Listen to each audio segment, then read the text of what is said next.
മരണപ്പെട്ട ഉപ്പയുടെ സ്വത്ത് മക്കള് ഓരി വെക്കുന്ന തിരക്കിലാണ്. എല്ലാവരും വന്നിട്ട് ഉപ്പയുടെ ആ സ്വത്ത് എനിക്ക് വേണം, അവിടുത്തെ പറമ്പ് എനിക്ക് വേണം എന്നൊക്കെ പറഞ്ഞ് തിരക്ക് കൂട്ടുന്നുണ്ട്. പക്ഷേ ഒരു മകൻ മാത്രം വന്ന് പറയുകയാണ്, ആ സ്വത്ത് മുഴുവൻ നിങ്ങൾ എടുത്തോളൂ, എനിക്കൊന്നും വേണ്ട.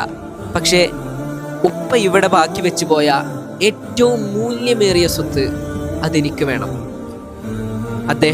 അദ്ദേഹത്തിൻ്റെ ഉമ്മയെ കൂട്ടിക്കൊണ്ടുപോവുകയാണ്. സത്യം പറഞ്ഞാൽ നമ്മുടെയൊക്കെ ജീവിതത്തിൽ നമുക്ക് സന്തോഷിക്കാൻ കഴിയുന്നുണ്ടെങ്കിൽ അത് നമ്മുടെ ഉമ്മ ജീവിച്ചിരിക്കുന്ന കാലത്തായിരിക്കും. ജീവിതത്തിൽ എന്തെങ്കിലുമൊക്കെ നല്ലത് സംഭവിച്ചിട്ടുണ്ടെങ്കിൽ അതൊക്കെ അവരുടെ പ്രാർത്ഥന കാരണമായിരിക്കാം.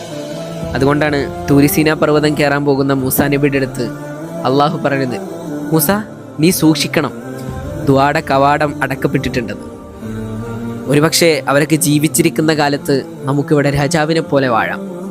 പ്രവാചകൻ പറഞ്ഞില്ലേ, അൽ ജന്നത്തു തഹ്ത അഖ്ദാമിൽ ഉമ്മഹാത്ത്, ഉമ്മാന്റെ കാൽ കീഴിലാണ് സ്വർഗം.